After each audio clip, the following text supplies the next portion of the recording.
Hi friends, எல்லாருக்கும் வணக்கம் and welcome to our channel. இன்றைக்கி நம்ம சேனலில் மைதா பிஸ்கட் எப்படி செய்யலாங்கிறத தாங்க பார்க்க போகிறோம். வாங்க அது எப்படி செய்யலாங்கிறத பார்க்கலாம். அதுக்கு நான் 1.5 கப் மைதா மாவு, 1.5 கப் கோதுமை மாவு எடுத்துருக்கேங்க. நீங்கள் ஃபுல் அண்ட் ஃபுல் மைதாவில் செய்கிறதுனால செய்யலாம், இல்லை கோதுமையில் செய்கிறதுனால செய்யலாம். நான் வந்து ரெண்டும் சேர்ந்து எடுத்துருக்கேங்க. 1.5 கப் மைதா சேர்த்திக்கலாங்க. சேர்த்திட்டு அதே கப்பில் 1.5 கப் கோதுமை மாவு எடுத்துக்கலாங்க.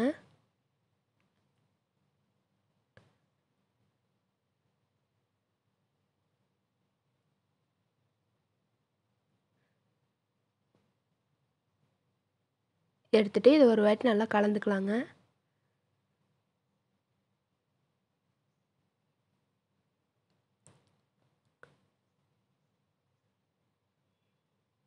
இது நல்லா கலந்ததுக்கப்புறம் இதுக்கு தேவையான அளவு சர்க்கரையை பொடி பண்ணி எடுத்துக்கலாங்க. அதுக்கு நான் 1.5 கப் சர்க்கரை எடுத்துருக்கேங்க. அது கூட ஒரு 2 ஏலக்காய் சேர்த்தி அரைச்சி எடுத்துக்கலாம். அரைச்ச அந்த பவுடரை மைதா மாவு கோதுமை மாவு கலந்து வச்சுருக்கோம் இல்லைங்களா, இதில் சேர்த்திக்கலாங்க. சேர்த்து எல்லாத்தையும் நல்லா மிக்ஸ் பண்ணிக்கலாங்க.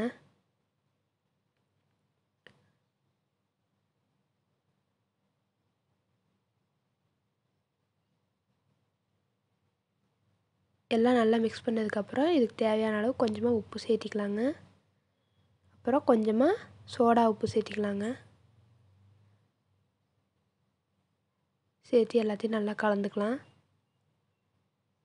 கலந்துட்டு இதில் கொஞ்சமாக நெய் ஊற்றிருக்கேங்க. ஒரு 4 ஸ்பூன் நெய் சேர்த்திட்டு நல்லா கலந்துக்கலாங்க.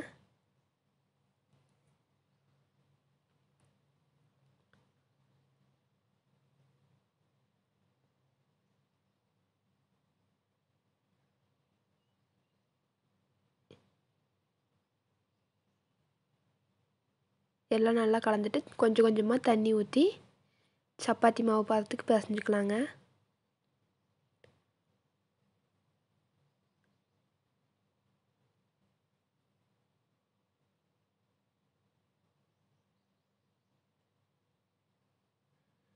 ரொம்ப ஒட்டுற மாதிரி இருந்துச்சுன்னா கொஞ்சமாக நெய் ஊற்றிக்குங்க. நெய் ஊற்றி இந்த மாதிரி நல்லா பிசைஞ்சு எடுத்துக்கலாங்க.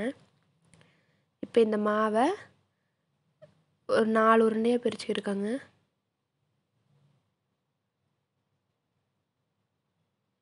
பிரித்து தனியாக வச்சுக்கலாம். அதில் ஒரு உருண்டை மட்டும் இப்போ எடுத்துக்கலாங்க. எடுத்து கொஞ்சமாக கட்டையில் மாவு தடவி அதில் இந்த மாவை வச்சு திரட்டிக்கலாங்க.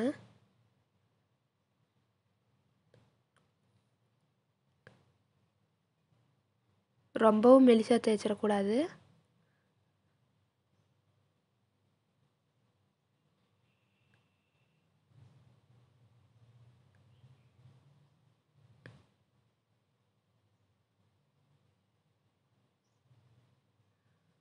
அந்த மாவு நல்லா இந்த அளவுக்கு திக்னஸ் இருக்கணுங்க.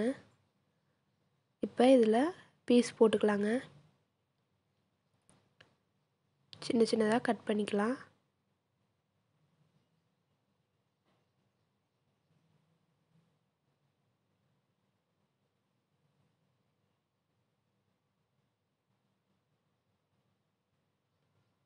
இதே மாதிரி மற்ற 3 உருண்டைகளும் தேய்ச்சி கட் பண்ணி எடுத்துக்கலாங்க. ரொம்பவும் மெலிசாக இருக்கக்கூடாது மாவு.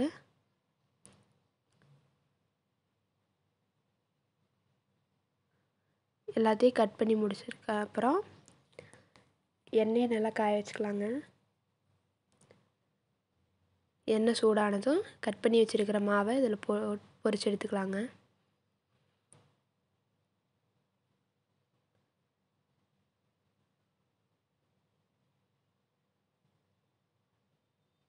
லைட் ப்ரௌன் கலர் வந்தால் போதுங்க.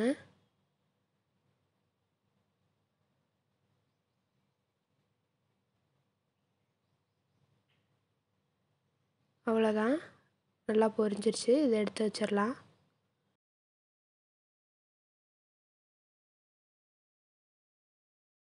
அவ்வளோதாங்க, சூப்பரான சக்கரை பாரா ரெடி. இதை நீங்களும் உங்கள் வீட்டில் செஞ்சு பார்த்துட்டு எப்படி இருந்துச்சுன்னு கமெண்ட் பண்ணுங்கள். இந்த வீடியோ உங்களுக்கு பிடிச்சிருந்துச்சுன்னா லைக் பண்ணுங்கள், உங்கள் ஃப்ரெண்ட்ஸுக்கு ஷேர் பண்ணுங்கள். மறக்காமல் க்ரியேட்டிவ் லைஃப் ஸ்டைல் தமிழ் சேனலை சப்ஸ்கிரைப் பண்ணிக்கோங்க. பக்கத்தில் இருக்கிற பெல் ஐக்கானை கிளிக் பண்ணிக்கோங்க. Thank you friends.